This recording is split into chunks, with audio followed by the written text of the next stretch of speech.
to another episode of Matt Goes to the Movies. Thanks for joining us again today. We continue to roll through the multiverse and continue with the Amazing Spider-Man 2. Today, once again, I am joined by Rob for this episode, and another one, Rob, where the viewing that you had to record this episode is the first time you've ever seen this movie. So welcome back, and it's going to be interesting with your very fresh set of eyes on this. Yeah, very fresh. I actually finished it probably about an hour before we went on the air. It was the first time I had a chance to sit down and see it. I'd heard kind of mixed things about it, so it wasn't something I ever went out of my way to. But I'm really glad we are recording this for the show, getting ready, of course, for the new Spider-Man film that we think, we know there's going to be connections to this. We know that somehow the multiverse is going to open up and we're going to see characters from other Spider-Man films and Spider-Man universes coming through. So when we kind of knew for sure that was going to happen, I knew that I wanted to go back and watch the two Amazing Spider-Man films because I hadn't had a chance to do that yet. And I'd said this about the first Amazing Spider-Man movie. Man, I kind of wish I wouldn't have waited so long to see this because this was actually a lot of fun. There's a lot of parts of this that work really well. And I kind of feel the same way about this. There's definitely things that don't work, but there's a lot of things that, if you just look at the moments and the elements of this film that do work and are a lot of fun, I'm really glad that I sat down to watch it today. Yeah, I think that's maybe some of my biggest complaints about this movie is that it works so well. And I can't get into that without spoilers, so I'll just leave it at that point. But I'm really curious to hear your thoughts on this movie because my view hasn't really changed on it in terms of whether or not I think it's a good movie. But my view has changed on my disappointment and what I think this could have been. So with that being said, Rob, let's get into the watch rating here for The Amazing Spider-Man 2. So watch rating is based on a 3-tier scale, whether the watchability is high, medium, or low. And in this rating, we will also give a quick 2-minute spoiler-free recap of why we think it's, should be in that factor. And Rob, I'll let you go last here because, again, fresh set of eyes, brand new thoughts on this movie. For me, this is a low. And the reason that it's a low is because I rewatched this today before we recorded, much like you. It's completely fresh. And the reason why I don't feel like I ever want to watch this again is because it's so infuriating to me because this is Spider-Man through and through. I watch Andrew Garfield's performance. I watch Emma Stone's performance. Their chemistry is once again off the charts. But the way that Spider-Man and Peter Parker are portrayed in this movie, they took what worked really well in The Amazing Spider-Man 1, and they cranked that dial up to 10. And it makes me so mad that they decided that this movie, in my opinion, is a trailer for what else they wanted to do with the universe. And I'm so disappointed that we didn't get, after watching this, more Andrew Garfield. Do not get me wrong. I really like Tom Holland. I think he's a great Spider-Man. But man, rewatching this movie back, I forget how good Garfield is as Spider-Man, whether it's the script that's helping him or just his absolute real life love of this character. There are elements of this movie that if you're a fan of Spider-Man, this is Spider-Man to the core. So I know I probably just gave it a lot of praise to say that it's a low rewatch, but the praise comes at a cost because of the other decisions that were made in this movie for me. So I think context matters, and I sit here prepared to give you my watchability review, having just finished it literally within the last hour. And typically, if I'm walking out of a theater or I'm turning off my TV or whatever the case is of where I've watched the film, if I had fun with it in that moment, I'm going to have a fairly good feeling about that movie and my overall, feeling about the entertainment value I just had. So context matters. And as I sit here now, this is a medium for me because there were a lot of things that I actually really enjoyed. Would I ever rewatch this movie? Yes. Absolutely, I would rewatch this movie. I'd sit down and watch it with my kids because they haven't seen it yet either. And I say that, and then I put a little asterisk beside it because there are so many things that are core Spider-Man. I think some of the web swinging is just absolutely amazing what they did with it. The way they personified both Peter Parker and Spider-Man. I think in the Sam Raimi trilogy, I think Peter Parker got his ass kicked a little bit too much for it to be enjoyable at times. It was just kind of frustrating at certain moments. Like, yes, we know that Peter Parker has real world problems, but I think they spent a lot of time in the second and the third movies, just kind of him not having any fun, and we, the viewer, not having any fun when we really just want to see him swing through the air and punch bad guys. So we really didn't get much of that. There's a lot of time spent talking about his parents, and I think the intrigue is there. So the asterisk that I will give to calling this a medium watchability is that there was some really cool things that they set up that they could have done more with that we'll never get a payoff on. And when I say never, we don't actually know what is going to happen in No Way Home. We could end up getting some payoffs on some of this stuff. I think it's doubtful because we're not going to really get Andrew Garfield in a standalone Spider-Man movie again. I don't see that happening. That being said, I never thought the Snyder Cut would happen either. So take that for what that's worth. And then you get to kind of the ending of this movie where they're trying to put the cart before the horse. And I know that's a hackneyed saying, but it's this movie that expression was created to describe. Yeah, that's a really, really good roundup. So, we both have, I think we'll line up maybe on some of the things that we think don't work about this movie and probably line up on some of the things that, do work. So, listeners, if for some reason you have not seen The Amazing Spider-Man 2, if you're like Rob, maybe you were just kind of turned off to watching it because of negative reviews or people were like, it's really not worth taking a look at. This is where you would pause and go watch this movie. So we are going to get into popcorn time. And popcorn time is breaking down the summary of the movie, main characters, themes, relatable messages. Do we have a favorite part? Do we have a least favorite part of the movie? Along with favorite character in here and least favorite character. So summaries, I shouldn't say simple. It's Spider-Man. He is having, problems as Peter. He is, going to be faced with villains again. But I feel like part of my main issue with this movie right off the bat is this is almost what I thought they were promising, Rob, in the first Amazing Spider-Man with the untold story of Spider-Man. And, this movie opens up with his father being Jason Bourne, apparently, fighting a guy on the airplane. And who's probably a mercenary, by the way. Like, that's a guy who knows hand-to-hand combat, who knows knives, who knows guns, and doesn't spend a lot of time in the science lab, as opposed to Richard Parker, who has probably like 17 PhDs and has spent no time with a gi on.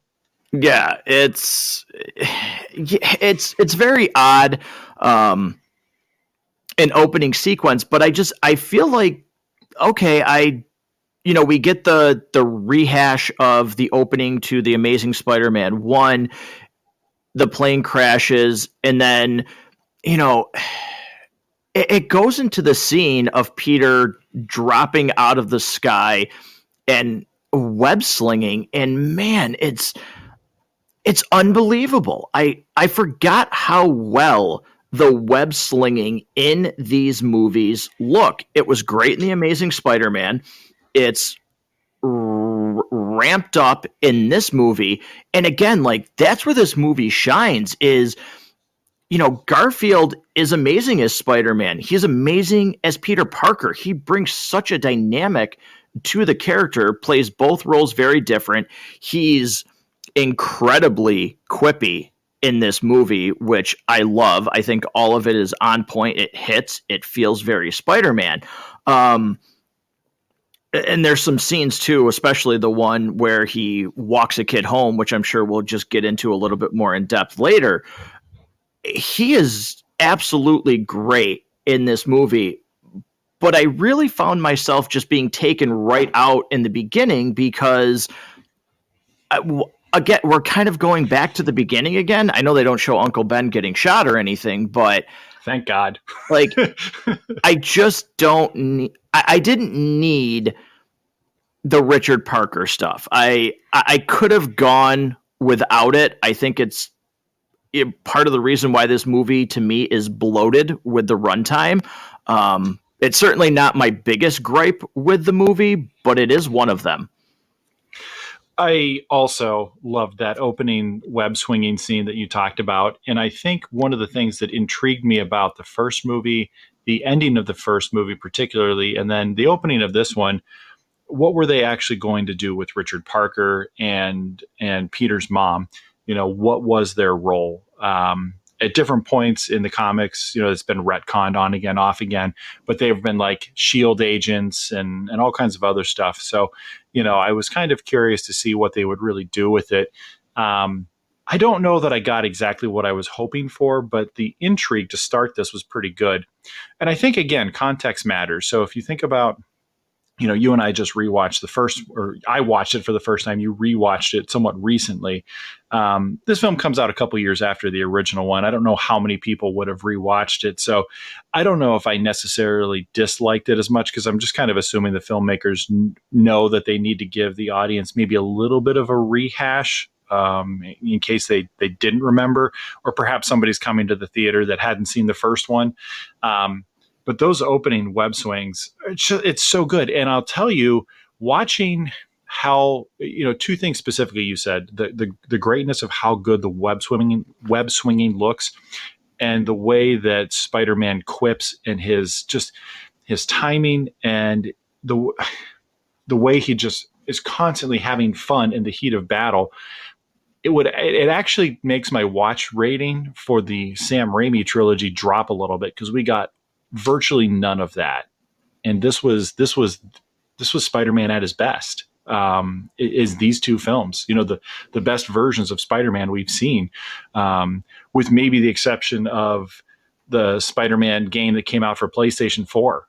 That's the best Spider-Man we've seen in some kind of like motion or animation, or anything that's not a cartoon or a comic. Yeah, I totally agree. I said it before, when we talked about it in The Amazing Spider-Man 1. Garfield loves this character. He loves this role. He stated the first time he put on the suit in The Amazing Spider-Man 1, he was brought to tears because this was his childhood dream to play Spider-Man. And he even went on record in saying he was heartbroken over the experience of The Amazing Spider-Man and the way that it was, taken out from under him, so to speak. So, for me, going back and watching these movies and watching his performance, a little sidebar, I hope that he actually has the opportunity. I would be shocked if he's not, that we get to see him in No Way Home. And maybe this is some kind of closure for him, because as odd as it sounds, I feel like he really deserves that. He, from my point of view, put a lot of effort into this. And I feel like he also, along with, Toby, deserves a proper send off, so to speak. But I think it would be really good to see him back, because I just forgot how much he relishes in this role. I had kind of a half-baked thought. How would you feel about Andrew Garfield as Ben Reilly? If it means I can have him on the screen more, go ahead. If you figure out a way to somehow get him back, I'm for it because I got to be honest, he is really up there after these two movies. It's going to be curious to watch Homecoming and Far From Home again because he's really given Tom Holland a run for his money, in my view. You know what's hysterical is I turned this movie off and I was thinking almost the exact same thing. I have good feelings and thoughts about Tom Holland's portrayal of the character, and in my head, he's the high watermark for the portrayal of Spider-Man. And then I watched these two and I went, man, now I want to see how I actually still think about the Tom Holland interpretation of the character because ooh, this is tough. When he's stuck on the front of the, he gets hit by the cop car and he kind of like gets stuck to the front of it and he's on the phone with Gwen and he says that he's stuck in traffic. I'm dying. Like are you kidding me? How much better of if you wanted to give somebody a snapshot of Spider-Man and tried to explain to an alien, or somebody from another country who'd never heard of Spider-Man, which is hard for me to imagine because I think the spider symbol is one of the most recognizable logos that's out there. But if you tried to explain to somebody who Spider-Man was, you show them like that 45 seconds of film where he's fighting bad guys, he's trying to save, all these innocent bystanders. And it's great web swinging and it's creative and it's acrobatic. And his phone rings right in the middle of it. And it's his girlfriend and he's late for something in his personal life. And he says he's stuck in traffic. It's fantastic. And it's perfect. Yeah, it's peak Spider-Man. I don't know how much more I want to bang on that drum, but it's peak Spider-Man throughout. Even though it's peak Spider-Man, I think he's peak Peter Parker. You don't take very long to, and although they both nail the performances, and I feel like you can see the actual like pain and anguish in both of them. Boy, I could have used without the drama of, oh, I'm seeing Ghost Dad. And it doesn't take long for it to get into that and well, we're together, we're not together. I made him a promise. What does that make me? And again, he plays it really, really well. Like his facial expressions, the way like it looks like he cries on command. Garfield's amazing, and Emma Stone gives it right back. Again, their chemistry is off the charts.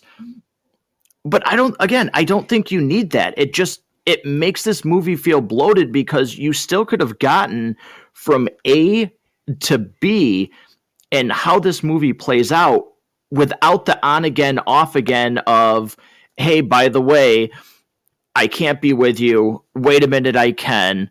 Oh, I'm going to move to England, which, by the way, she gets the scholarship and then is like, all right, I'm on a plane.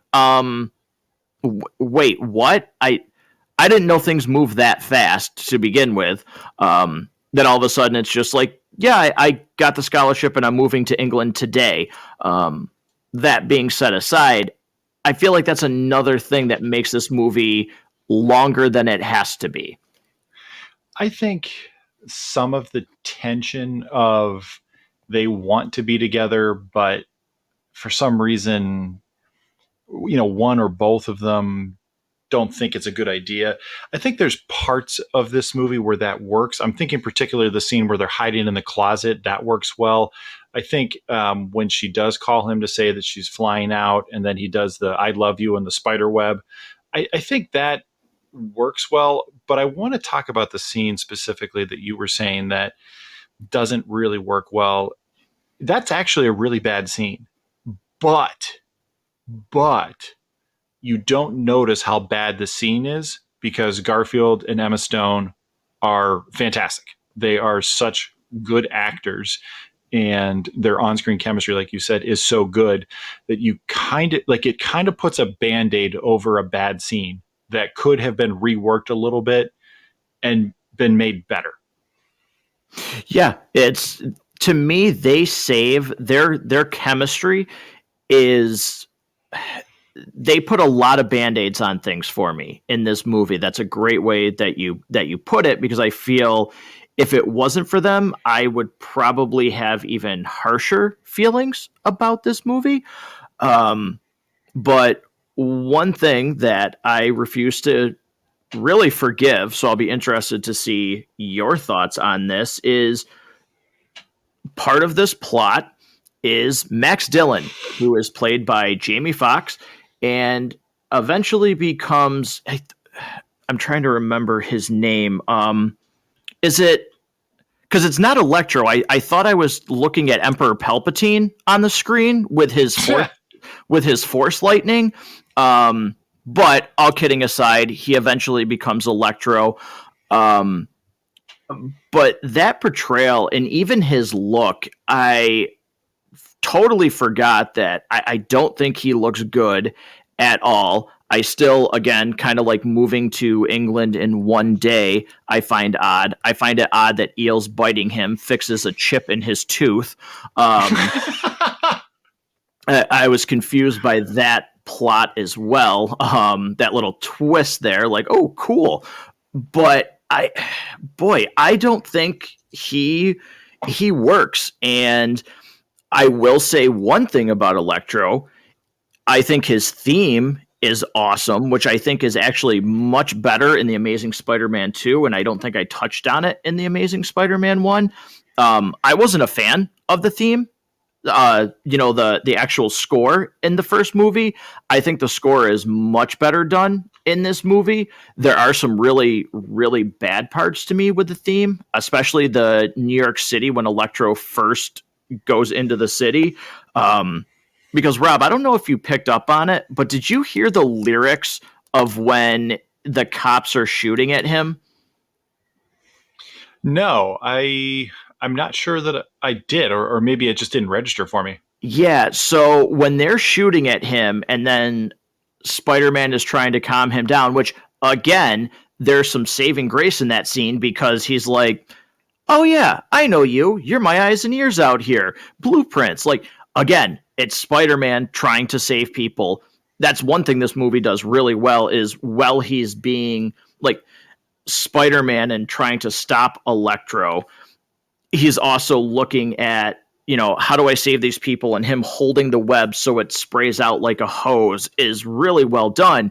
But the theme in the background is literally a band, and I don't know who is doing it, but if you go back and listen to it, it's a band saying they lied to me, they shot at me.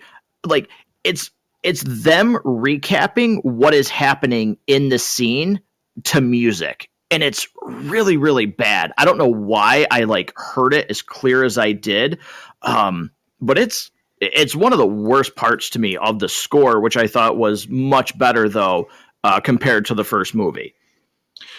There's parts of this movie though where the score does kind of stand out as odd and not well suited for the scene. There's really kind of two scenes that stand out to me that that the score just doesn't really fit. But I'll tell you, getting to Jamie Foxx's character, it's interesting to me that it's either him or Emma Stone that are the biggest, names in this movie. Sally Field's a big name, but in terms of, your main cast, he's a big name. He's an actor that you can recognize. You'll know him immediately. He can, you put his name, you put his face on a movie poster and it's going to sell tickets. And most of the movie he spends as a reskin of Dr. Manhattan, and not even a good one. Like it's very curious to me that they didn't, because you think about how often in the first 5 Spider movies that we've talked about, they find weird reasons for Peter Parker to have the mask come off. We even talked about it with the first Amazing Spider-Man. Andrew Garfield just takes his mask off randomly for no reason at all. Right. Why is his mask off? It's to give your name actor more face time on screen. You're paying a lot of money for this actor. You want his face to be seen. And it's very curious to me that they wouldn't do that with Jamie Foxx, that he would maybe go in it. If you're going to make him blue instead of the classic green and yellow, okay, fine, whatever. I don't particularly care. I'm not emotionally attached to Electro. I don't think anybody really is. Maybe whoever the original artist was that created the character might be, but outside of that, I don't think anybody really gives a damn what Electro looks like. But to take your biggest name actor maybe and just have him spend most of the movie blue and look kind of dumb. I think was a curious choice, and I don't think it's effective. Yeah, no, it's not effective. I don't think he looks good at all. His effects, I think, are really subpar, which is surprising because the web slinging looks so authentic in this movie. You would think that, you know, other characters would be part of the course, but he just doesn't work. And he says the stupidest line in the whole movie. It's my birthday, and now it's time for me to light my candles. Right. Holy crap. Like, the obsession with it being his birthday is just stupid to begin with, and then it caps it off with that line. And I'm just sitting in my chair going, oh God, oh, how did that make it past revisions? How did anybody like green light that? That's like, how do real filmmakers go, yep, let's shoot that. Right. And not only, it's my birthday and I'll light my candles, but later on down the line when we'll get into this other character here in a minute, but when we get towards the end of the movie, he's just like, I had a friend once. It didn't work out. And the whole like his dialogue in this movie is really bad. And then like the fact that he's like literally he's like clinically insane. When he's in his apartment, he's talking to himself and answering himself as Spider-Man. Like, that's not normal. Like, that's a legit problem. But it's supposed to be played for like laughs. I just don't feel bad. Yeah, I don't think they do him like any favors at all. So I think he was a completely wasted opportunity. Again, his theme is really good. I really like his theme. I even can forgive the itsy bitsy spider thing at the end because it's mixed in with his actual theme from the movie. But not only do we have Electro, we get introduced to Harry Osborn in this movie, who finally comes home to meet, Norman Osborn, his dad, who shipped him off, of course. But what a plot convenience that as soon as he comes home and gets in proximity to his father, Rob, God, what is the disease called? Ectoplasma micronesia? Like, I can't remember what Norman says, but as soon as he gets within arm's distance of his father, all of a sudden he starts to develop this disease that is, of course, genetic and passed down through, their generations of Osborns. Again, just really, really forced that this hasn't reared its ugly head. The disease is called lazy screenwriting-itis.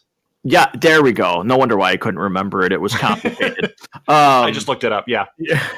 But yeah, I mean, lazy screenwriting to get you from A to B. I will say though, I do think even, and maybe it's, Garfield bouncing off all of these other actors, because I'm not particularly a huge fan of the actor that plays Harry in other things, but I even feel like his and Garfield's chemistry as Harry and Peter is really good as well. Now, we didn't get 3 movies of Harry and Peter like we did in the Raimi trilogy. We wait until the second movie and are supposed to just believe that these guys were friends when they were kids, but I actually do believe it.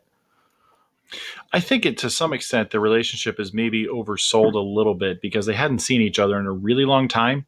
And then all of a sudden they were best of friends. I don't know. Like, there's parts of that don't work. The whole scene between Norman and Harry kind of sucks. The boardroom scene that follows it kind of sucks. And to be honest, most scenes with Harry in this movie kind of suck. Yeah. I mean, well, anytime Harry's in the screen, it's, again, it's a trailer for the 8 movies that they were planning before they even decided that this one was going to be good, because we're introduced to Felicia Hardy, who um remind me why he all of a sudden notices her and is like, everybody works for her because she was my father's assistant, who I couldn't stand, by the way. But is it because she's the typical female in a movie? Like, what is that? Like, why all of a sudden is he showing it, like just giving her like, oh, everybody reports to her? Like, I don't get it. It's a stupid line. It doesn't actually do anything for the movie because at no point does that come back to mean anything. Yeah, It except for just the it really spider venom. yeah, like it really just it's just odd and it doesn't make sense. Right. And, okay, speaking of not making sense, Harry wants, and it's kind of, I'm kind of jumping here, but Harry eventually needs Spider-Man's blood. He thinks that will save him, based on the research that, Richard Parker and Norman Osborn were doing. So I'm just going to backtrack 1 second, because when he finds this information, again, it's a trailer for another movie, because there's files on Morbius, there's files on Venom. Like, everything about this movie is, oh, look what we're supposedly going to do. I mean, they had announced that there was going to be a Black Cat movie, a Venom movie, that they were going to do Spider-Man 3 and 4 back to back, and I think 2 other a Sinister Six movie based off of this. It, like, there's so much just, oh, look at our shiny toys, we're going to bring you those, but in the meantime, will you please watch this movie for us so that we can get there? Like, will you let this make just enough so that we can give you something really good, supposedly? And it drives me nuts. But getting back to Harry needing, Spider-Man's blood, I feel like that's just lazy screenwriting as well, in the fact of, when he finds out that he needs the blood and he's kicked out of Oscorp, why do they let him go? Because he, like, they don't think he's going to fight them, that, like, oh, you take over as CEO, somebody dies and you try and cover it up, and the typical evil corporation scheme. But they're just like, okay, escort him out, and he's like, I know my way out. What? Why would they just let him go? Like, you just blackmailed this kid. Like, I don't understand. And not only did they blackmail him, like that's not it would never hold up. Like the whole Harry being removed as CEO just it doesn't make a lot of sense to me. And to be honest, if if you were trying to explain the plot points of this movie to somebody who was like, listen, I want to go see the next Spider-Man movie. I don't have time to see Amazing Spider-Man 2. Can you just run it down for me? And you had to explain to them every detail of the whole thing with the blood. Could you actually do it? Because it doesn't really make a ton of sense to me at all. No, again, that's why it's just like, it takes me back to my point of why I said this is low, because of the fact that there is, okay, I'm going to treat it like Tony Stark's holographic technology, where he made the Iron Man suit in the first one, where he just reaches into virtual reality, grabs something, and throws it into the trash bin. If you had a virtual diagram of this movie, you could take your hand, reach in, and you grab out like a little ball, and that little piece that you grab out is 100% Spider-Man at its best. But unfortunately for me, you left behind 75% of the movie still on the screen, and I'm just going to throw it in the trash can and start over. Yeah, and that's the thing I've been kind of thinking about because this comes out in 2014, In 2016, we get another version of Spider-Man showing up in the MCU now, finally, with Civil War. It's really not that long of a period of time in between. And I guess my question to you is, if you had to have your choice between, whatever Sony was doing with the Amazing Spider-Verse, let's call it, whatever they were planning on doing, if you could pick between that and having Tom Holland play the character in the MCU, which one would you have rather have? Because I think I know what I want. I'm so torn, especially because I read this today. There were actually plans, even though they were scrapping the Amazing Spider-Man, they were going to bring Andrew Garfield over into the MCU. Um, but there was a miscommunication and he missed a meeting because he was sick. And there was a miscommunication between his people and Marvel, well, Disney, and they took it as a sign of disrespect that he didn't come to the meeting, and that's why they started to recast the character. Disney had every intention of keeping Garfield and bringing him into the MCU. Huh. Yeah. Wow. Now, how? And there's ways to do it, but it would feel weird that Spider-Man wouldn't have been involved in the 2012 Avengers film. He's quintessential New York. I mean, New Right. York is almost a character. The city itself is almost a character to him.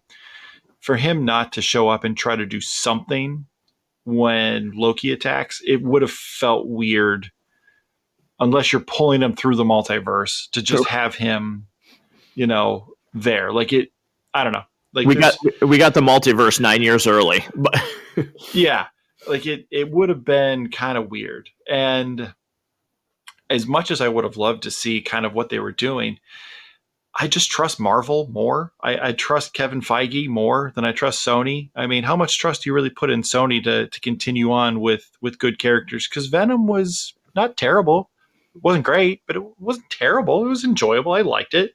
Do I really trust Sony compared to the trust I have with Feige and his team? No, I trust Feige. yeah. I certainly trust them. They certainly have many more hits than misses. It does make me stop and pause because of the fact that Garfield is just so good in this role. But again, Garfield aside, one other character that, at least for me, so Rob, I'll be interested for your thoughts. I thought the relationship with him and Aunt May actually was much better. I thought she was much better in this movie, especially I really enjoyed the scene where she finds the, wall of weird, so to speak, in his room. And I really actually felt what she was saying of, this is the only information she has about why Peter's parents left. And she had to do this. Her and Uncle Ben had to, raise this boy who, again, wasn't actually her blood in the beginning. It was Uncle Ben's blood. But she cared for this kid, and she thinks that, based on what was told to her, that Peter's father and mother were not good people, and they abandoned this kid. I really believed her. You're my boy, and she's still distressed about her husband, the person that's been with her for, I think in this universe it was like 30 years, 30 or 40. I really thought I believed her, and I believe Peter too, with you are enough. That's not what this is about. Like, I'm not trying to replace you. I just need to know, like, for me, I love you. That'll never change.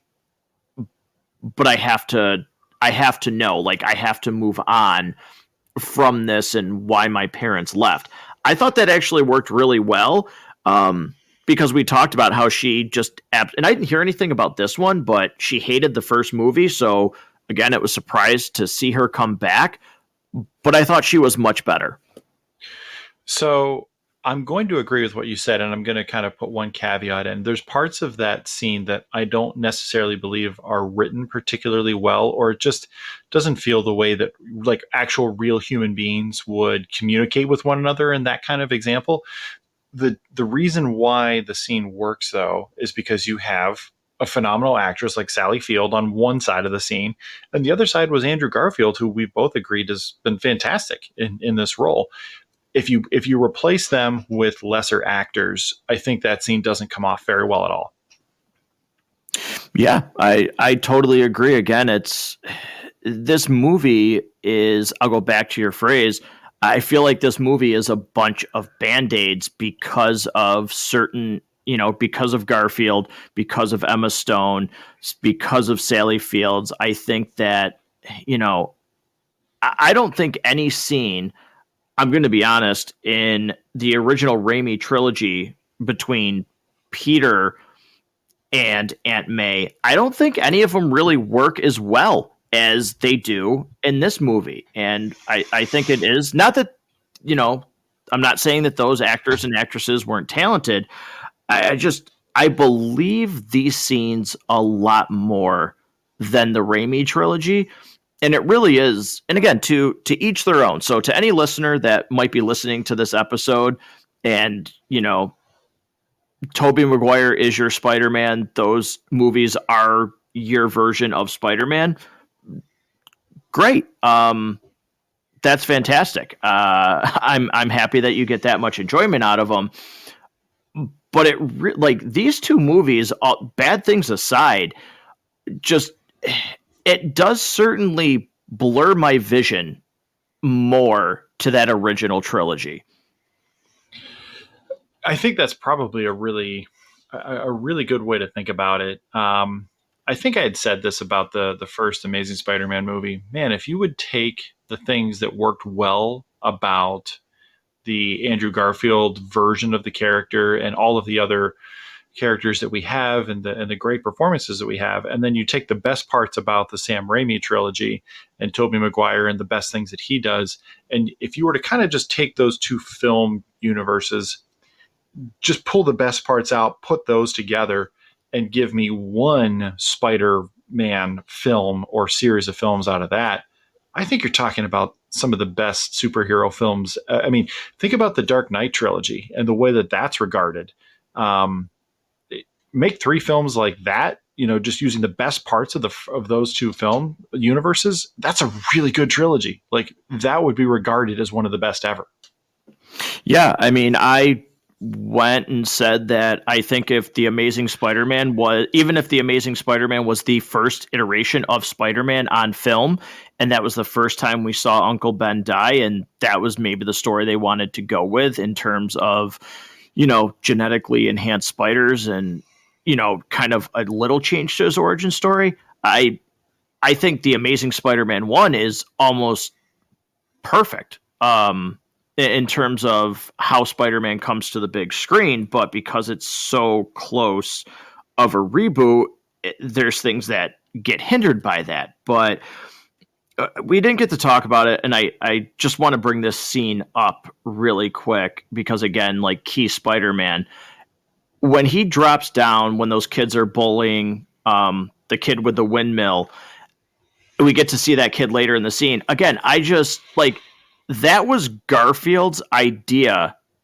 to put that in the movie, and I just think it's peak Spider-Man. It just shows how much Garfield actually admires and loves this character.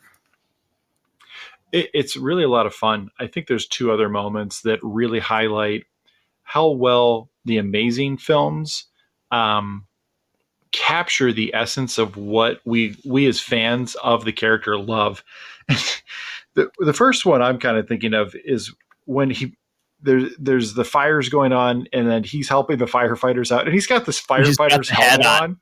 He's Yeah. got the helmet on and he turns around and like high fives the guys and calls them by name, like, almost like, they all work together regularly. Like that to me was just pure fun. And it really does feel like a true interpretation of the character.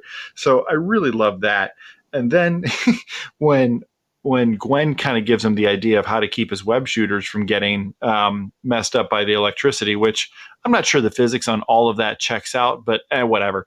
I love that he's, just like everybody else, when you can't figure out how to do something, what do? We go to YouTube and we Right. we kind of have somebody teach us. Like, I had to replace a battery in my wife's car the other day, and it's like all covered under like 3 layers of other stuff before you can get to the battery. You know what I did? I went to YouTube and I found a guy that taught me how to get it out of there, and it worked. And I just thought that was so fantastic, and it was so funny.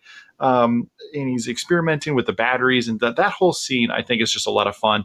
And I think that's one of the ways that this film series really nails the best elements of the character of Spider-Man.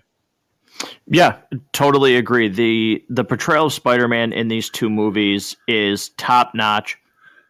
It's just, I can't gush enough about Spider-Man's portrayal in these 2 movies. For all the faults that this movie has, to me, this is certainly not one of them. So, as we move along, he's okay. So this character is a bigger deal in the comics. And again, backtracking just 1 second, you get a quick tease of Alistair Smythe, who is, mean to Max, because of course everybody is. But again, like, oh, here's a little teaser. We might be, we might give you this guy later on down the line. You have Black Cat. You see all these things about the Sinister Six and Morbius and Venom and everything in between. But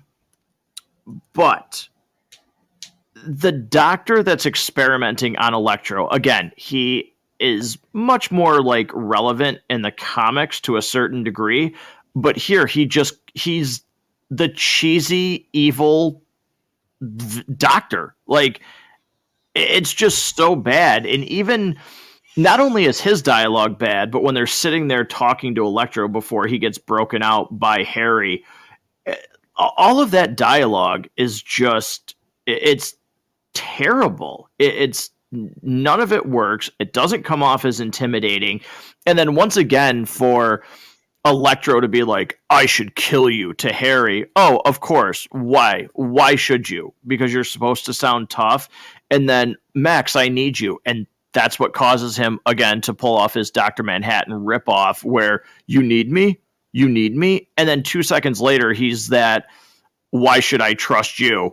And I had a friend and it didn't work out. It's like, stop going back and forth. Like, I don't know. It's just back to the old point that Electro does not work in this movie at all to me. That whole scene in Ravencroft, it's lame and it's really campy, and it feels more like they were copying, the Arnold Schwarzenegger interpretation of Dr. Freeze from the Batman and Robin movies that we all make fun of. Like, seriously, that scene feels more at home in that universe than it does in this. It just simply doesn't work. Yeah. And, Electro has his electric rope lasso that he, grabs the Doctor with. And for some reason, it doesn't kill him like it kills everybody else, but he's able to attach him to the machine. Yeah, because he can like do like on again and off again with the powers. Like you can kill a guy and then like restart his heart with the same powers. Like, it's just dumb. It is. And what's actually really, I laughed hysterically and I rewound it. So speaking of that, when they go back to Oscorp, which again, Harry's been kicked out of Oscorp, but yet he gets through the first barricade of Ravencroft. Like, you wouldn't think that everybody there at the gate would be like, if Harry Osborn shows up here, you stop him on sight immediately, not let him get inside the facility first before you're like, oh, miss. And then again, Harry, who's shown no training whatsoever, takes out 2 armed guards just like that. Like, oh, with a debilitating disease. Right. That wants to rear its head when it wants to. But so they go back into Oscorp. he wants to get into secret files, and then I don't even know the character's name, but one of the lawyers like gets, puffed up chest and real tough and is like, how dare you come in here and you think you're gonna, and Electro zaps him and starts his heart back up. But again, in these movies, okay, he's got a gun on him. He's like, you'll never get to the files and you'll never do this and you'll never do that. Why? Just, okay, if you don't want him to get there, why are you taking him?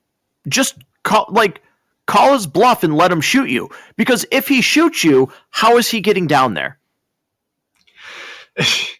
There's the whole thing with Harry getting the suit is dumb.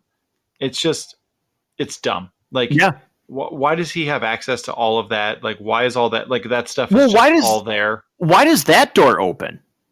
Like, seriously, why does that door of all of, like, in a logical sense, he's down there with the Vulture suit, Rhino, Doc Ock's arms.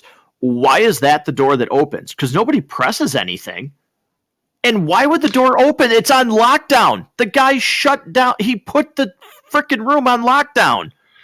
And it looks more like a museum than a laboratory, right? Like, where's all the tools that they'd be working on this stuff? Like, and it kind of seems weird to me that it's just like a little bit of glass. Like, I'm sure it's probably bulletproof glass, but like it's really not secured real well. Like, there's not a special key or anything that you need to start the thing up. Like, there's literally no security behind any of this to make sure that nobody could do exactly what he does.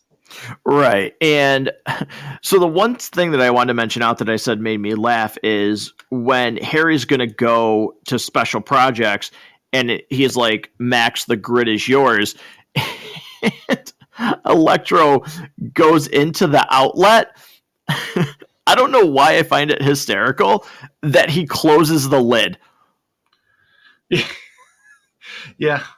Like, I don't know why. Maybe because at that point I was like, okay, like, boy, this is almost over. There's another good scene coming up, but like, thankfully this is almost done. I don't know why. I just found that hysterical that Electro's like, oh, let me close this outlet plug. So we're getting towards the finale. The movie's rolling along here, so to speak. We find out that Gwen Stacy has binocular zoom vision on her regular eyes because I don't know how she knows that's Max at the power grid. Like, she literally calls out his name like she sees him from what? Rob, like, they are literally, it looks like miles away. Yeah, a couple hundred yards for sure. And not only does she recognize him, but he's in his Dr. Manhattan form, like not even as a person. And she met him in an elevator once. Right. Oh, is that Max? Wow. Like, sign me up for that eyesight, please. But like, I forget people's names 10 seconds after they tell me. Right. And, we get to the end. Again, the web slinging in this and Spider-Man's movements in the fight, fantastic. I don't really care for Electro and him phasing in and out. I especially don't care for the fact when he gets Parker on the ground and then he shoots lightning out of his mouth, like into his face. There's just so many weird choices with him. It boggles my mind. This fight does get kind of weird. Like, when it really starts, like, I don't know, the techno-electric fight portion of it gets kind of dumb. And then I never really understand why he goes in and out of like physical state, like how he just he can phase in and out, but like he only phases into physical state when the movie needs Peter to land a punch. And then he phases out when he's attacking. Like, I don't know. It doesn't really make a lot of sense. And, getting back to something I had said earlier, if you had to try to explain to somebody how exactly it is that Spider-Man beats Electro in this movie, like, this person's never going to watch the movie. It's up to you to explain it to them so they can understand this movie. How would you explain to them how exactly it is Spider-Man beats Electro? I don't think I can do it. Yeah, I totally agree. It's, boy, again, because of YouTube, YouTube saved the day. In order for him to beat Electro, YouTube saved the world. Like, but at the same time, too, this is one of those things where, like, for me, part of it works and part of it doesn't. The whole cliche of this is my choice, I'm coming here. You know what? Honestly, if if I was Peter, I wouldn't have webbed, like, she would have been webbed to the wall and I would have apologized later. Like, you can't be here. Like, I'm not kidding. This is dangerous. Get out of here. And oh, I know how to do the grid and this is my choice. Like, stop. You do not need to be a hero. Like, look at me. Like, do you remember the first movie where, like, I came in with gash wounds in my chest and your father died? Like, you do not need to be here. Like, stop. Now I will admit, I think it leads to something very, like, very good, but there's no reason for her to be there. Well, this is one of the big problems that we see in movies and TV, and this is definitely something that happens in comics. And this is adapted from a comic, so I suppose it makes sense that we see it here. Um, Smart people just know everything. Like, if you're a science whiz, you can do really good things on a computer. You can build them. You can build gadgets. Right. You can do really well in chemistry. And apparently, you know the inner workings of a complex electrical grid just because you studied really hard in high school science class. She just graduated high school about an hour before the events of this movie. And somehow she's the one who knows how to shut down the electrical grid or start it back up or whichever it is. It looks like she throws one switch. Right. I could do that. Right.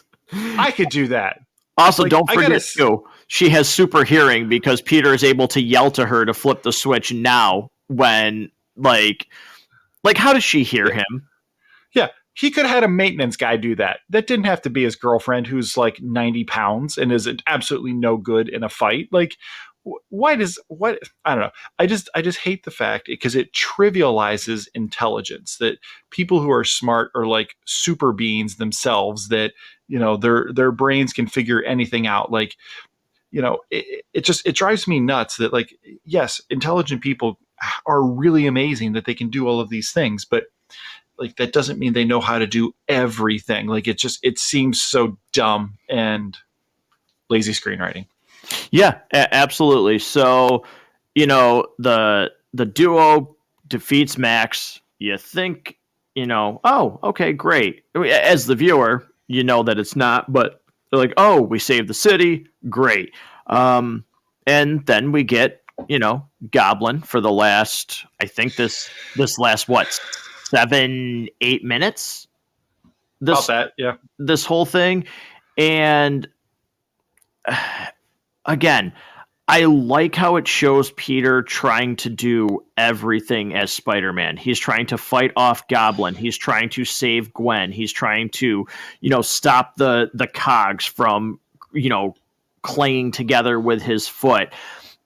His movements inside the clock tower are once again very well done. The way he's, you know, super nimble, moving through using his webs. And I will say that when I first saw this movie, I was very surprised that they went this way, and Gwen actually dies in this movie. I was surprised by that at first. I still think it works really well when he, you know, drops. You know, Harry gets knocked out. He drops down. Gwen smacks her head, so I'm assuming like she breaks, like snaps her neck, or she just dies from the head wound of her head hitting the ground. But again, like, what, to me, a performance by Garfield, just the devastation that you can start to see as he's like realizing like Gwen is gone as well in that scene. But Goblin's just like, I don't even want to talk about Goblin because it's pointless to me. So I want to talk about Gwen for a second. The moment where he shoots the web that's intended to save her, the visual effects that are done on that are really, really good. It was really good in 3D because I saw it in 3D. Ooh, that would have been good. The moment her body snaps is really gross, and I'll tell you, it had an effect on me. I felt something at that moment. I had like an audible release of something. Like I went, oh, like it. I went, wow. I mean, it was excellent editing. I guess is the only way I can describe how that scene happened the way that it did. Um, and I tried to think about, because that's one of the things this movie is really critiqued for, is trying to do too much in terms of setting up a connected universe that doesn't truly exist yet.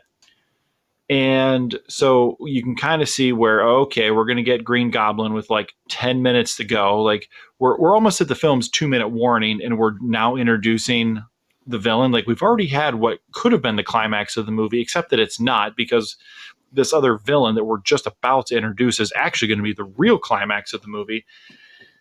And I was trying to decide if it actually doesn't work, or if I only feel like, if I only question if it works or not, because we've just have never really seen this before. So typically in these kind of movies, your villain is your villain. You know most of the way through the movie who it is.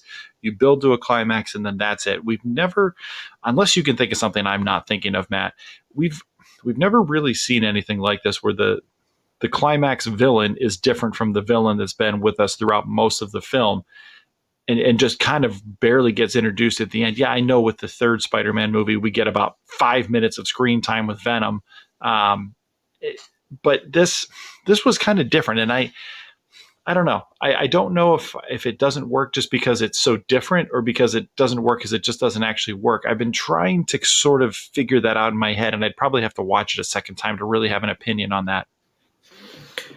Yeah, I feel like they could have set this up to be like they could have set this up to be a trilogy. Like you could, I mean, I know they were trying to, but you could have had maybe an end credit scene where we find out what happened to Harry, like inside the lab, if maybe they would have set that scene up differently. So it ends with Max.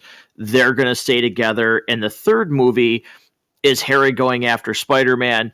He doesn't know he's Peter yet, and something happens where he finds out. I know that's sounds very similar to Spider-Man 1, but maybe that could have worked more just because of these characters' connections and everything like that. So I just don't think it works because it's so rushed. Now her, like, again, like her death works because, again, I, like you said, I had an audible reaction again where it's just like, and it's because of the chemistry that they share in the performances that it's just like, oh man, like, wow. But I do think there could have been more payoff between Harry and Peter had they had like their own movie to gel. So in my head, as I'm watching this, I'm thinking to myself, man, it's a bummer we never really got an Amazing Spider-Man 3, or we're not going to get a chance to really see these characters in their own movie moving forward. Like there's a lot here that could have been worked with. The moment Gwen's back snaps, I went, oh. And then I immediately went, yeah, I've got no interest in seeing a third Amazing Spider-Man, because if you can't give me Emma Stone as Gwen Stacy in it, I'm not sure I would like it as much. I think that is a big thing that would be missing from it. And it literally, like, it just in that moment, you know, like I'm all the things that are racing through my head. I'm kind of thinking to myself, yeah, I don't think I really care to see a third one now. Like, I'm done. Right. Yeah. It would have been interesting. I know they had some pretty wild ideas for Spider-Man 3 and 4. One of them was actually Gwen coming back as Carnage. So What? yeah. That's true. You can look that up. So yeah. So I will ask you this though. Of all of the potential crossovers that we could possibly get in the next Spider-Man film, and there's been some wild stuff that's out there. If you think about all the crossovers you could want in the MCU, would you rather have Hugh Jackman show up as Wolverine again, or would you rather have Emma Stone as Spider-Gwen in the MCU? Okay.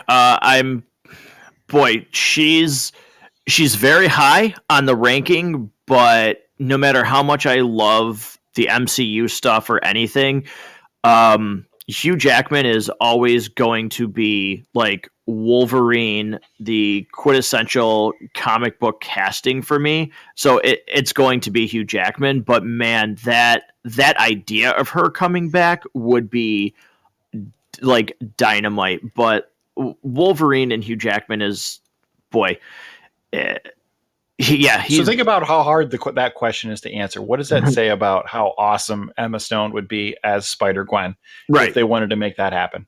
Yeah, that would be really, really, really cool. And, I mean, the multiverse can do anything now. So who knows what you could Especially if potentially there's see. going to be three Spider-Man, like a new Spider-Man trilogy after this one. Right. Who knows what they could do. So we we get to the, well, geez, not even the end, because boy, do I have a thing or two to say about that. But um, Gwen dies.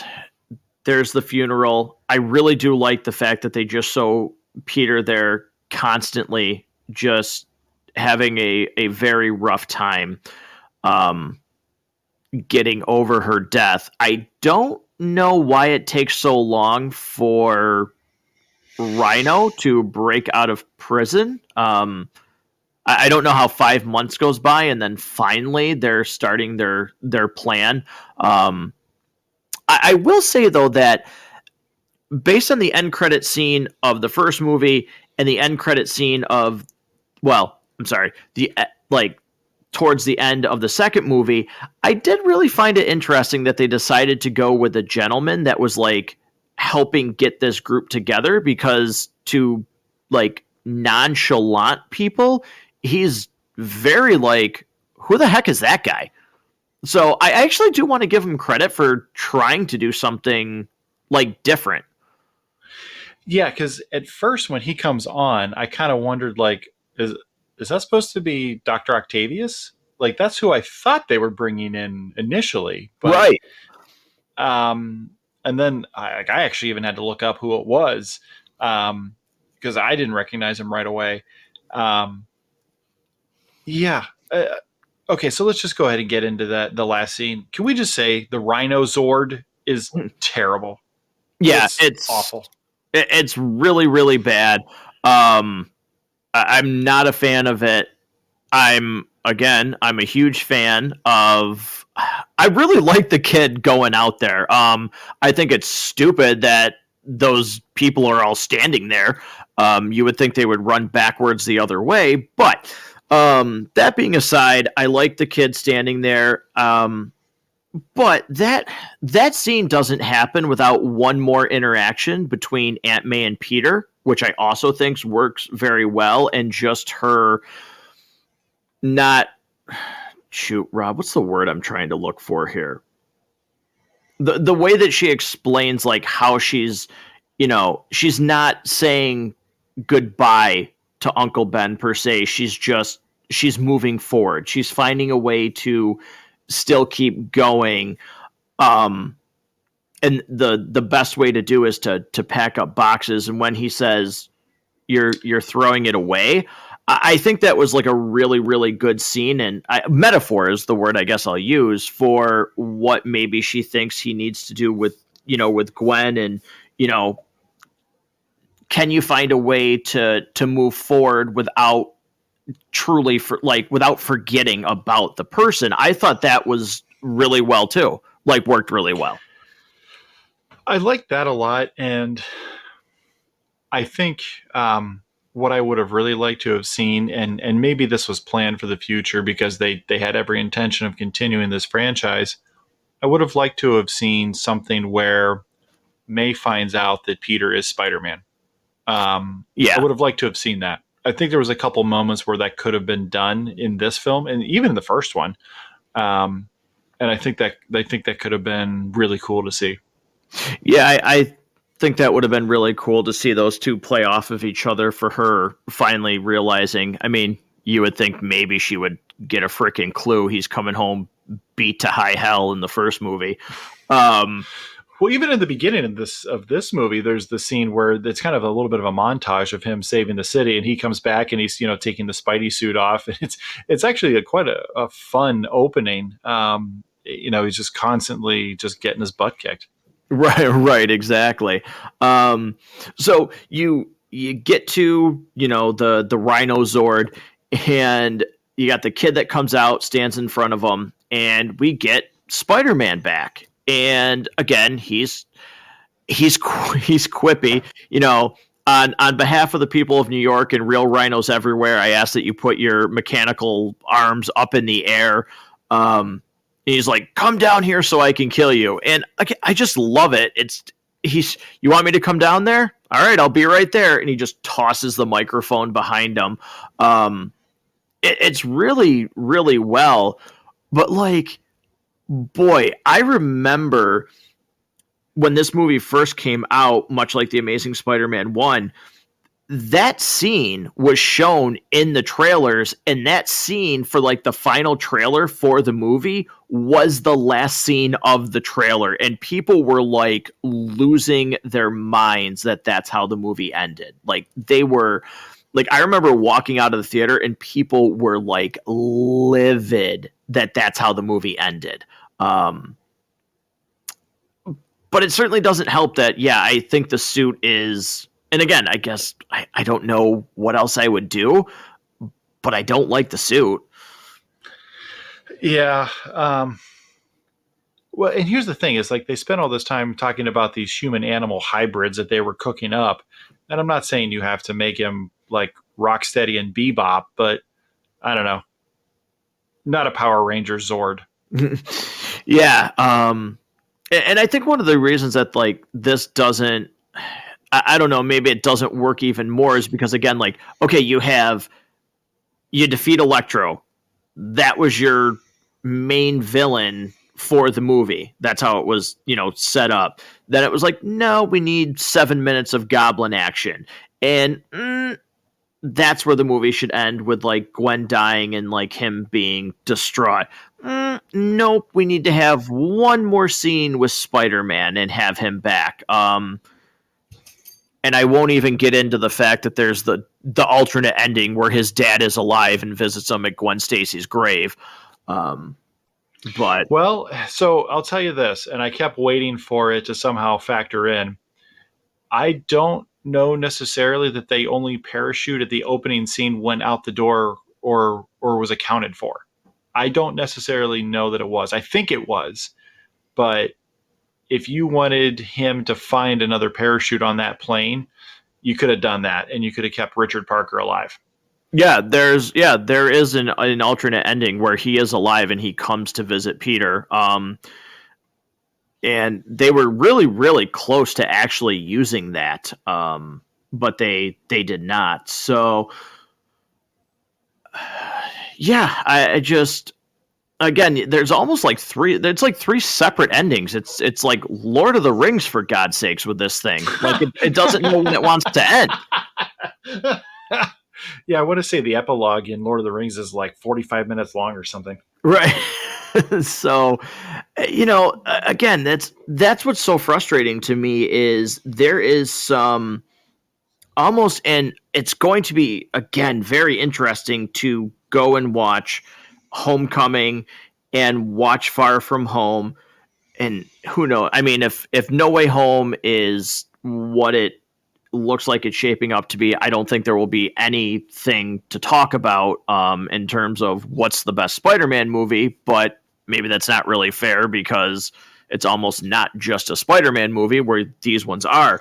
But these movies have, I forgot that the best parts of these movies to me are almost the best parts of Spider-Man on film. Now, again, we got to go back. We have to watch these other two Tom Holland ones. But I had just forgotten how much these movies actually capture Spider-Man compared to what the Raimi trilogy did. And again, if the Raimi trilogy is your thing, that is great. I just, in my opinion, they do not capture Spider-Man like these movies do. Nothing to disagree with there. And again, this is like one of those things, like the recency principle. I just turned this movie off, shortly before we went on air. So to me, I'm going, yeah, this was really good. And then rewatching the Tom Holland ones, I'm probably going to forget how good those are. It's almost kind of like, we had talked about this way back when we did our MCU rankings. Films like 12 through 17, probably more like films 9 through 19 in terms of how you rank them. You could probably move up or down one or two slots based on what you've seen more recently. Yeah, that's 100% accurate. So, Rob, I know I have one. I have a legit favorite scene. I have a legit least favorite character. I think favorite character it's a toss up for me between Parker and Gwen Stacy in this. I think again they both are absolutely amazing. I do want to give a consideration, like a special Aunt May, because I feel like she's much better handled in this movie, and even the actress's performance is much better in this movie. But without a doubt, my favorite scene is the actual, not because of the lines, but again, the way that Spider-Man saves the people of New York City when Electro first shows up, keeps them from getting electrocuted, has the firefighters hat on. I just really, really love everything about Spider-Man in that moment, although the dialogue is really, really sketchy. I just love every part of Spider-Man in that. But Electro is definitely my least favorite character in this movie. Whether it be dialogue, design, he definitely does not work in any capacity. Well, yeah, really in any capacity for me. I don't really find anything redeemable about him. Nothing to disagree with in terms of favorite characters. Really, it's hard to disagree with Electro being the worst character in this movie, with the exception of Harry Osborn. I think he's not good in any scene he's in. Maybe a few exceptions. I think some of his scenes with Peter are better, but I also just think maybe the character is written a little bit better for those scenes, and Andrew Garfield carries those scenes well. The writing for Harry Osborn is terrible. Not just necessarily the dialogue, but the actual scene, what's happening, the events that are unfolding around him are terrible. I don't particularly like the actor. I didn't really think he did anything for me. There really isn't a scene with Harry Osborn in it that I go, "Yep, I'm enjoying this right now." Yeah, I mean, I'm not a huge fan of him either, and I butcher his name, so I won't even say it. I know Dane DeHaan. Dane DeHaan. Okay, I know. I think if I remember correctly, from when we did Valerian and the City of a Thousand Planets, Harrison actually really likes him. We'll have to ask him that.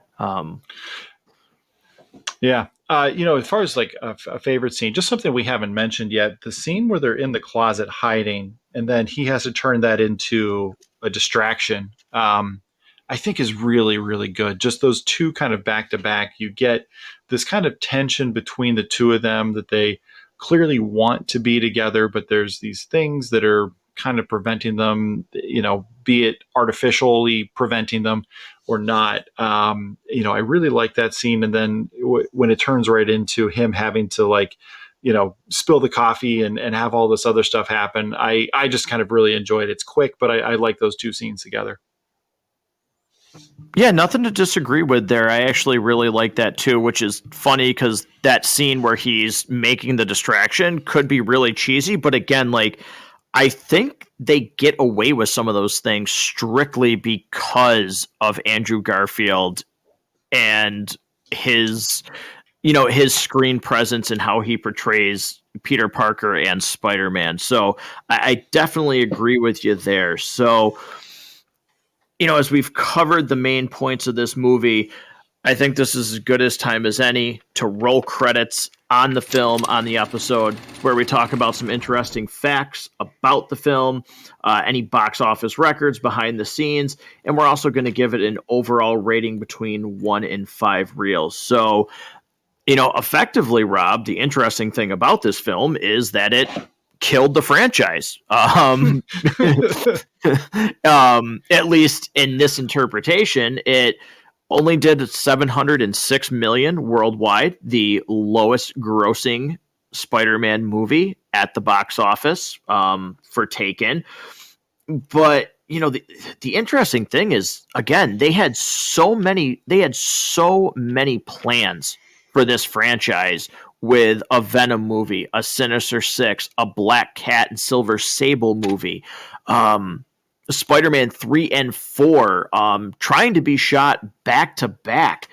They had a lot of plans, and again, I think that ultimately is what led to some of their downfall. Is they were looking too far ahead. They didn't set out, in my opinion, and well, again, this seems maybe harsh because I've never made a multi-million-dollar film project. But it just seemed like they looked too far ahead and didn't focus enough on this movie. They were trying to drop in too many things, again, to say, well, look, we're not going to give you everything right now, but stick with us, and this is what you're going to get. It wasn't the Marvel formula where, again, they've had some misses, but we want to make an Avengers movie. We're going to make a good Iron Man. We're going to make a good. I still think the Incredible Hulk is actually pretty good. I like the first Thor. I like it a lot more than you do, if I remember our rankings correctly. But I feel like I like Captain America more than you did. Right. I feel, and again, I like Captain America much more now than I did when I first saw it. But they still tried to make a good movie with dropping little hints. Like this one to me felt like a huge billboard for something else to come, which I think really did hurt them in the long run. It definitely did, because you see all the stuff that shows up in Oscorp special projects or whatever, and let's say you get to you finally make the third one, and let's say you're going to introduce Vulture. That's going to be your primary villain, and something about the suit doesn't work. Like you have to redesign it in some way for whatever the reason is. You're almost kind of locked into it at that point. It's. I think where the MCU has been very successful is some things are a wink, some things are a little bit of a nudge, some things are an outright, major piece of foreshadowing, and some things have just been an Easter egg. I mean, think back to our WandaVision episodes and all of the things that we were trying to make mean something that ultimately ended up not meaning anything. That seems to work well. What they were trying to do here was get this whole thing jump started. Thinking to another film that did something very similar to that, there's no save Martha moment here in Amazing Spider-Man 2, but man, you think about what Batman v Superman was trying to do, and I think the biggest detriment to that was it was trying to do too much without focusing on being a good film that would entice people to want to see future films. Now, this film is not as bad as Batman v Superman. Do not take that wrong. I mean, it's actually, I enjoyed it. I would watch it again. But trying to spin all of these other things for the future when it's unnecessary. I mean, what did any of that stuff need to even be there for? Like, if they didn't show you, the octopus arms and the vulture wings and the rhino suit, if they didn't show you any of that, all right, and let's say Green Goblin didn't even show up at all. Let's say Harry goes a little nuts, doesn't go into Green Goblin mode. Did you need any of that to show up to make you excited? Let's say they would have given Amazing Spider-Man 3 like a real go, and we find out it's Vulture, we find out it's Rhino, and we hadn't seen any of their stuff. Does that make you less excited to see the movie? Like, would you have paid money for a ticket to see that movie because you saw the suit in Amazing Spider-Man 2? No, that's insane. Who would do that? Yeah, no, very, very good points.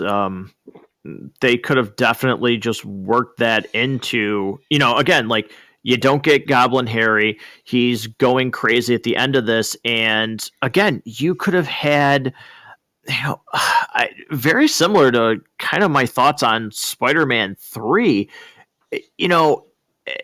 have Harry send out Vulture and Rhino to go after Spider-Man because he wouldn't give you his blood. And the third movie is Harry sending people to get Spider-Man and to try and capture him, which eventually leads to, well, now I have to get into the fray because my disease is still acting up, or whatever the case may be. Like, look, one of us hasn't been able to get him alone, but let's come together. People would have went and seen that. You didn't need all these tiny little teasers. And maybe it would have been enough when he's doing that file for Eagle Eyes, when you pause it and expand the screen, to just be like, okay, in this universe, Morbius exists, the symbiote exists. They could have, said file on Dr. Otto Octavius. Like, you could have seen those files and then built that way. But the fact that it was like they already announced before this movie even released, oh, we're going to do a Sinister Six movie. We're going to do a Venom movie. We're going to do a Silver Cat and or Black Cat and Silver Sable movie. Like, they had announced all these things before this movie even came out. And I think we've seen how well that's worked before, where you count the chickens before they hatch, so to speak. I mean, you think about the MCU again. It's hard not to make the comparison because that's what they were really trying to do.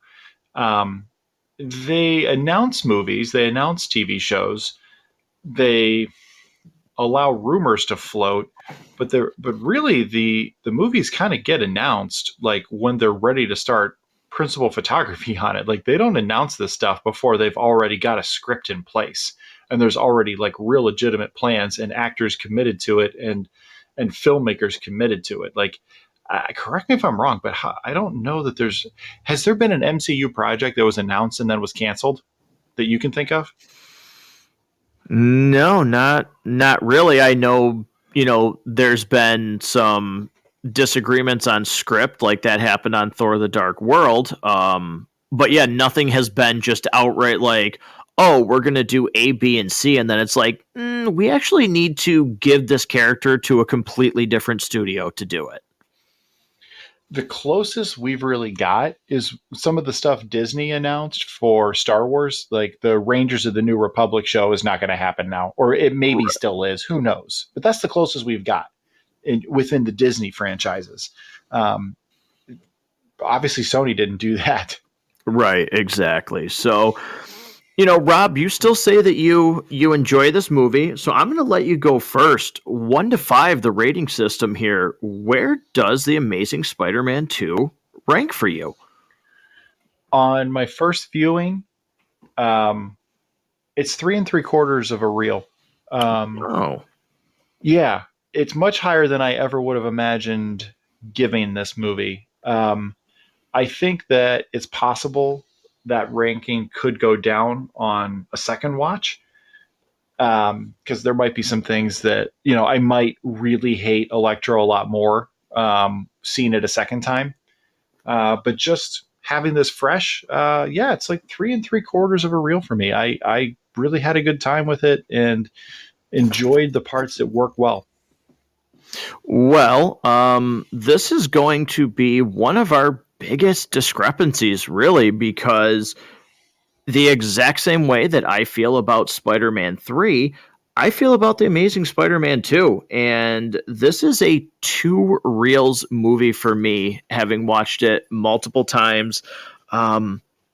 There are just things in this movie that I cannot forgive, because of the fact that the parts that they do well are done so well. I feel like they really betrayed themselves with what they had.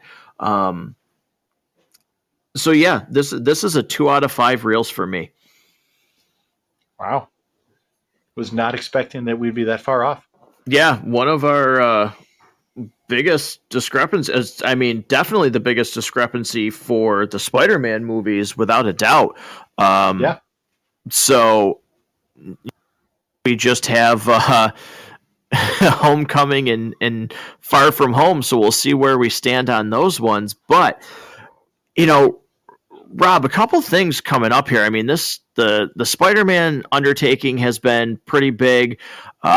We do know that, listeners, Harrison from the Basement Binge will be able to be back with us for Homecoming and Far From Home. But Rob, with that too, there's another pretty big release here on the horizon besides No Way Home. At least really big for me because I'm really, really anticipating it. So if you could, why don't you talk to listeners about what's coming out December 22nd and where they could get a recap if they are interested in that movie that we'll be discussing, because I know I'm eagerly anticipating this release. So, Matrix Resurrections is releasing on December 22nd in theaters, and much like For Better or For Worse, all Warner releases are coming out same day on HBO Max. It was an announcement they had made For Better or For Worse, that you can watch it in your own home if you have a subscription, or if you know somebody who knows somebody who knows somebody who has a subscription and you just share their password, you can watch it on HBO Max. And I am incredibly excited about this. I wasn't sure we would necessarily ever get this, but it seems strange that it's taken this long for us to get new Matrix content, because this just seems like a world that is just ripe for stories and for intrigue, and just, to try to do some interesting things. The original one completely blew everybody away. The second one, neither of us liked. And then when we had a chance to go back, so all three episodes are available. If just search, I'm trying to remember, I think it was probably about a year or so ago when those episodes released. But we did an episode on each of those three films, the original trilogy that came out. And, Matt, we were both very surprised. We hadn't actually talked about it till we went on air, but the second one held up better than we thought it did. I came away with it with a higher opinion than I had before. So, listeners, if you don't have time to binge all three of those films, I'm going to try to, but I don't know that it's going to be possible. If you kind of want to get caught up on what's going on with those three, what were the high points, what were the low points, or if you haven't had a chance to just check those episodes out and you want to hear what our thoughts are, certainly go check those out, go download those. It was a ton of fun to talk about those, and it'll help you kind of get back in the frame of mind of what's going on in the world of the Matrix. Yeah, it's certainly going to be interesting to go back to, kind of like the trailer says, like, how exciting is this? To go back to where it all started, back to the Matrix. I was really surprised at how long, but as the years went by, I was like, geez, maybe we would never will get something from the Matrix in like a actual movie format. So I'm really excited to see what they're bringing to the table with the Matrix Resurrection, what the story is going to be. Could it potentially spin off into getting more out of the Matrix? Is certainly going to be very interesting to me. So, yeah, listeners, like Rob said, if you're on, the Podbean page, the pod page for that, or wherever you get your podcast, if you just type in the search for the Matrix, all three of those episodes will come up. And yeah, those were, obviously, Rob, like you said, we had a very high opinion of the first Matrix. Matrix Reloaded didn't really care for. Watched it again, certainly held up way better than I remember. I really liked the Matrix Revolutions when I first saw it. I know our opinions, differed, a little bit on that movie, but those were super fun. So yeah, I know I won't have time, Rob, to rewatch those with everything going on, with trying to rewatch these two Spider-Man movies and then going to see No Way Home. The Matrix will certainly be, I will not be able to watch those three movies before I get to watch The Matrix Resurrection. So listeners, if you can't do the same thing, or if you, are unable to watch as well, certainly head on over to the social media pages, download those episodes, and get caught up on what our thoughts were before The Matrix Resurrections hits theaters and home service. Yeah, very similar to what's going on here with the Spider series. There's a lot of stuff that could possibly happen in Far From Home. I'm sorry, No Way Home. God, these titles are confusing to try to keep track of. But yeah, it's much easier to listen to a conversation than it is necessarily to sit down and watch a 2 hour or longer feature film. You can listen to us on the way to work, on the way to class, doing dishes, vacuuming, running errands, whatever it is you got going on, and we're here for you. Yeah. So, Rob, before we sign off, Matt Goes to the Movies. You've been a huge part of this for me since I started this. Shout out to Harrison from the Basement Binge as well, because I've been over to his show. He's been over here. The three of us has done several episodes together. But one thing that's really cool is for the anniversary, the 1 year anniversary of Matt Goes to the Movies, you, me, and Harrison did a special on Star Wars that was a 2-parter.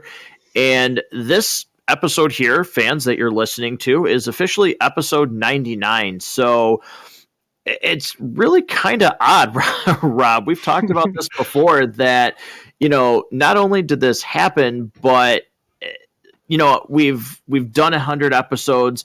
You've been a part of a lot of those, and that it's still going, that there's people out there, that want to listen to this show, that interact with this show.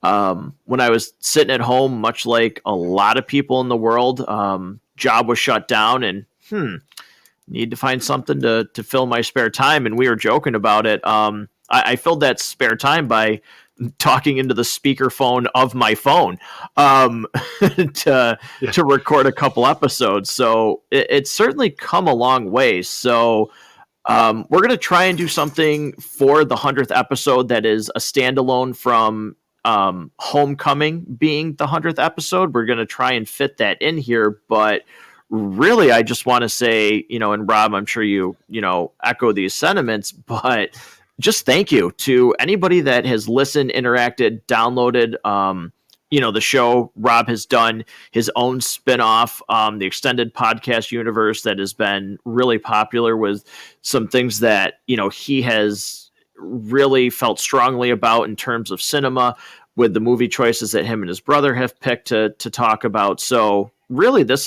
closeout is just to say thank you.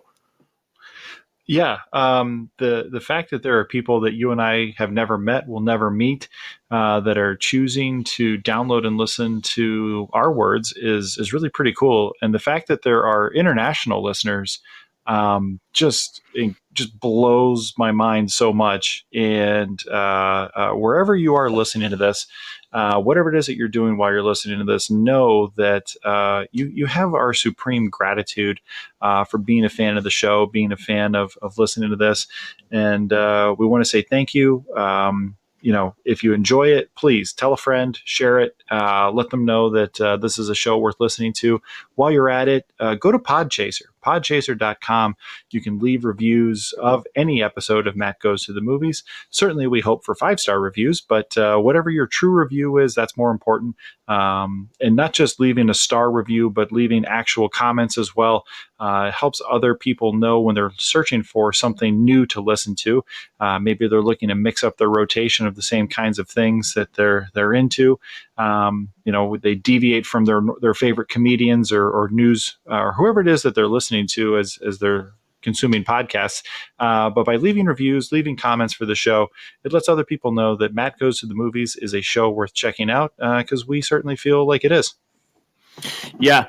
Rob, thanks so much. Listeners, thank you so much. We're continuing to roll along here with, like we talked about, Spider-Man Homecoming, Spider-Man Far From Home, Spider-Man No Way Home, and The Matrix Resurrections coming up. And then, boy, it'll be a new year, Rob, which is also really weird to think about, that we'll be in 2022 as the show continues to grow, and we'll have to figure out what will be coming next from Matt Goes to the Movies, because there's certainly a lot of content coming out. So listeners, thank you so much for tuning into this episode. Thank you so much for continuing to support the show, and we look forward to bringing you much more content here at Matt Goes to the Movies.